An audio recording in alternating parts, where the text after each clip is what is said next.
Three, two, one. Good afternoon. My name is Oreen Chowdhury. I am a Minneapolis City Council member representing the South Side of Minneapolis, and I serve as the Intergovernmental Relations Chair. And today is Monday, February 16th, and we are doing another installment of the Metro Ice Out Report. We're going to keep on doing this until we no longer have to do this. We know that Borders Are, Tom Homan has announced that there will be an end to operation of Metro Surge. We're very clear in the fact that we'll believe it when we see it. We still haven't seen it here in Minnesota and specifically in the Twin Cities. And we're asking our community to continue to remain safe, remain vigilant, continue to advocate for their neighbors and connect with their local representatives. And today I am joined here with two really amazing state representatives to give some updates. First, we'll go to Representative Samantha Sensimura. Good afternoon. My name is Samantha Sensimura, and I represent District 63A in the Minnesota State House, which covers part of South Minneapolis.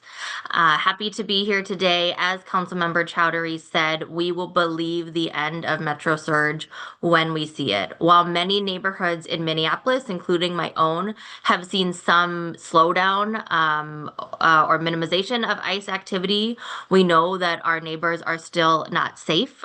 We know that this weekend there was lots of activity and abductions taking place in places like Shakopee.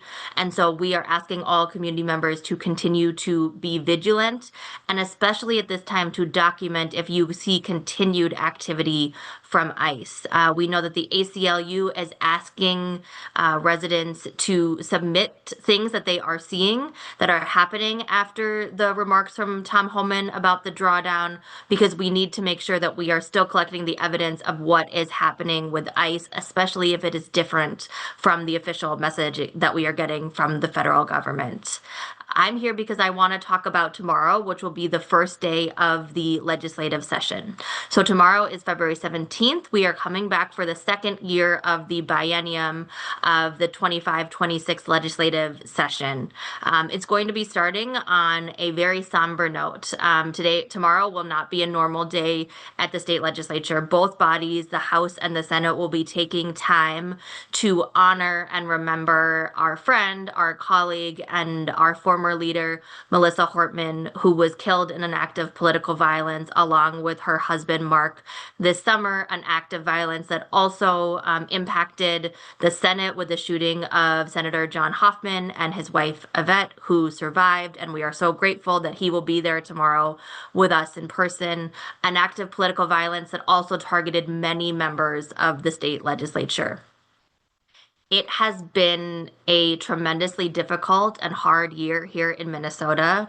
The amount of things that have transpired since we were last in the Capitol on June 10th for our day of special session, the amount that our community has had to endure in terms of loss, in terms of violence, is astounding. And I know that myself and Senator Clark and all of our colleagues are taking the weight of that when we go back tomorrow, to make sure that the things that have happened in Minnesota in the last year don't happen to other communities, whether that is political violence, whether that is gun violence, or whether that is violence from our federal government. So those are the things that we will be focusing on as we come into this legislative session. When committees start on Wednesday of this week, many committees will be focusing their time to talk about the impacts from this federal invasion of our state, whether that is the Education Committee that will be talking about how this has impacted and interrupted student schooling. I will be bringing a bill to the Education Policy Committee to ensure that all students, regardless of immigration status, are entitled to their full education, to make sure that we put that in Minnesota law, because we know that so many students across our state have been really scared to go to school, have been scared to access their education. We will be hearing bills about reining in the power of the secret police who have come into our state, whether it is making sure that they are identifying themselves, not masked, ensuring that in the future BCA can be part of the investigations if federal agents do what they did to Alex Preddy or Renee Good or other members, ensuring that the BCA can be at the table for the investigations. I know that many of us just got word today that the federal government, the FBI, has said they will not cooperate with the BCA on the investigation into the officer that shot Alex Preddy. That is devastating news for Alex Preddy's family, for our communities, in the ongoing fight to get justice for him and for what happened to him. So that will be our main focus coming into session, along with talking about the devastating economic impacts from Operation Metro Surge. At the end of last week, the city of Minneapolis put out a report detailing that the economic damage to the city from December and January of Metro Surge is totaling almost above $200 million. And certainly when, there are disasters, natural disasters or man-made disasters in different parts of our state, one of the things the legislature can do is respond and support those communities. And that is certainly something that we will be bringing up this session. Finally, I want to just give the political context that we will be in to get any of these things, whether it's asking for accountability, transparency, to help our communities recover. We will need a Republican vote. In the House where I serve, we are divided. So we have 67 members of the DFL party and 67 members of the GOP party. We need 68 votes to pass any bill. And so I am calling on my Republican colleagues to stand with the Constitution, to stand with the people of Minnesota, with the hundreds of thousands of people that have been radicalized by this moment, by what we have seen with our own eyes about what the federal government has done since coming into our state. We are asking our GOP colleagues to stand with us at this incredible moment in history where people will look back and say, which side are you on? I do believe that we have GOP colleagues who share our fundamental belief in the Constitution, in the idea of freedom and liberties. And I hope that one of them will vote with us on these critical bills so that we can have some sense of justice for the people of Minnesota and so that we can ensure that what happened here never happens again. So that is my message to my GOP colleagues. My message to Minnesotans is please help us put the pressure on those legislators that they need to do the right thing. So to the people of Minneapolis, please make sure that you are reaching out to friends, to family that live in the suburbs or greater Minnesota, especially if they are represented by Republicans. Please make sure you are telling the stories of what has happened here. We need to raise the alarm. We need to help people understand what our communities have been through so that we can pass some of these bills this session. So that's my message to my GOP colleagues and to all of the people at home who are watching, who are wondering how to get involved, how to make a difference this legislative session. Thank you. Thank you so much, Representative. Next, we will go to Senator Doran Clark. Thank you, Council Member. I'm Doran Clark, proudly representing Cedar Riverside, Southeast Minneapolis, and Northeast Minneapolis in the Minnesota Senate. This weekend was a busy weekend for community building. We had a food drive that fed over 200 families based out of one of our elementary schools. Neighbors put up hearts on the 38 known locations where our neighbors were taken on Central Avenue Northeast, an indelible reminder to make sure that folks see and understood what happened on Central Avenue. Someone in my neighborhood just put up peace doves on nearly every tree on my block. There were singing vigils and organizing to keep our farmers market sites safe this year. My community, our community, Minnesota and Minneapolis are united and working together unlike ever before. And it is beautiful, it is wonderful, and it really shows how we are the North Star that welcomes our neighbors and says, you belong here. Now this weekend, ICE was less active in my district, but ICE is still active around the state. You heard the representative speak on a couple of items. And just this morning, people were taken in Rochester and in Chaska, and ICE was active in Burnsville and in Grove Heights. Observers this weekend, that is witnesses to ICE activity, noted that they had ICE vehicles parked in front of their homes in Apple Valley, in Shakopee, in Eden Prairie. ICE is attempting to intimidate But each of the people that I talked to who said this happened said, this just motivates me to make sure I'm taking care of my neighbors. As the representative said, Minnesota's legislative session does start tomorrow, Tuesday, February 17th. We have lots of bills planned, and the Senate DFL will provide a press briefing soon on our whole suite of package of bills. I'll be introducing a bill that's really focused on preserving some of our essential spaces to say, ICE, you can't go there. Specifically, I'll be saying college campuses needs to remain a place where we can focus on learning and not have to be looking over our shoulder in case someone tackles you on college campuses.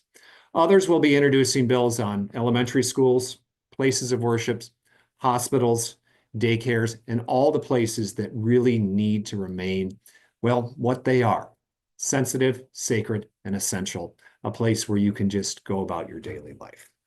So session starts tomorrow.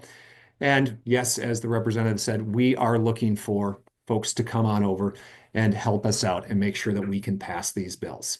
These are good, common sense things that make sense and keep Minnesotans safe. So thanks for joining us today. And please make sure that you're letting folks know what is your priority as we head into this legislative session that starts tomorrow. Thank you. Thank you so much, Senator Clark. Tomorrow at the Minneapolis City Council, we have a meeting of the Super Committee of the Whole.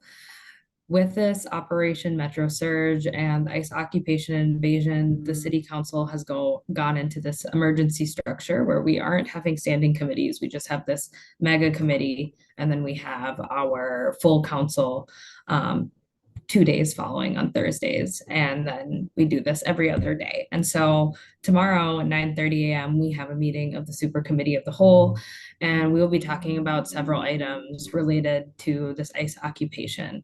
Tomorrow we will be bringing forward a small business resiliency fund. We're looking at $5 million to support businesses, give businesses relief that have been impacted by Operation Metro Surge. As a council member, what I have seen across several businesses is that many businesses have lost over 80% of their customer base throughout this surge. And from the moment that ICE has come into our communities, they've had to provide payroll for workers that can't show up. There have often been times where workers have felt so unsafe leaving their place of work that they have had to stay overnight in some of these businesses. And we understand that $5 million is just a drop in the bucket. We're going to need so much more in the way of recovery for our city for us to come back, especially for our BIPOC and immigrant-owned businesses that have been impacted. And so we're hoping that council members across the board will support, that our mayor will support. I will likely be bringing forward a proposal to add a couple additional millions of dollars as the impact has been so enormous. The report that came out from the city of Minneapolis detailed a $203 million economic impact from just 2 months of Operation Metro Surge. And what I can share with you is that that is a very conservative estimate. And that's why we are also advocating to our state legislature and the federal government, to our leaders there, please help us in recovering. Please help us in supporting our local businesses. Please help us in addressing another major concern, which is the need to pay rent. We hear over and over again from community members that are either running mutual aid networks or asking for support that this is a present and urgent need. Many people who usually would be able to go out to work are not working, or they have lost the breadwinner in their household due to detention or this ICE occupation and invasion. And so that's a present need. We were able to put forward $1 million in rental assistance, and we're grateful that the mayor signed on to that as well. But again, it's a drop in the bucket, and it is only to address the issues that we see here in the city of Minneapolis. And we know that this is not only a metro issue, but an entire state issue. It's impacting our whole region. And for folks to really color the impact, the economic impact for community members, is there is an estimated 47 million per month lost in wages for people afraid to leave home.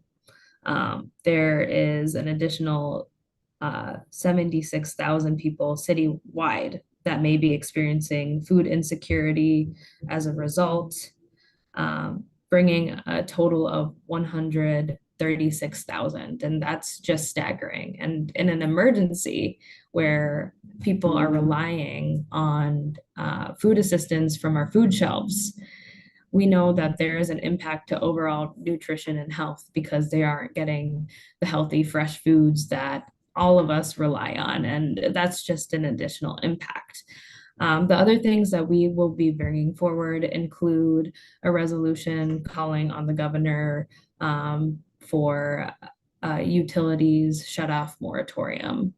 We know if folks are struggling to pay for rent, folks are struggling to get food, they're also struggling to pay their utility bills. And the last thing that we want is, while we might be having a little bit of a warm period right now in February, we know winter lasts a long time in Minnesota.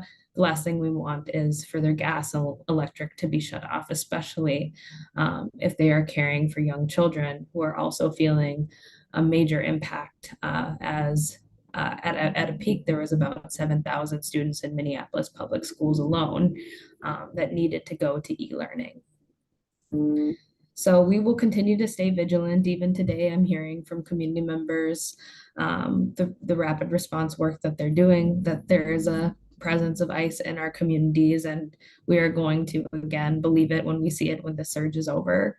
And I think the important thing also to state is, even when the surge ends, Tom Homan shared that there will still be a footprint of ICE officers. And what we have seen so clearly with an agency without any type of accountability structure, transparency, and just what seems to be their mission, it has terrorized our community and has created great fear. And Minneapolis, prior to this ICE occupation invasion, we were doing well. Our communities were peaceful.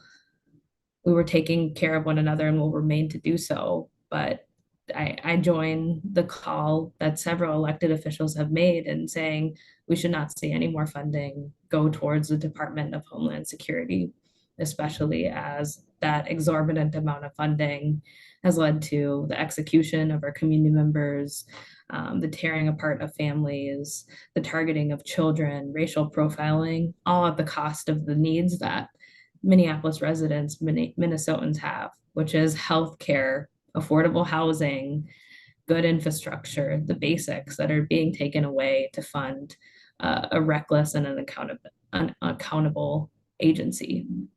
So this is the Metro ICE Out report. We will be doing this until we no longer need to do this.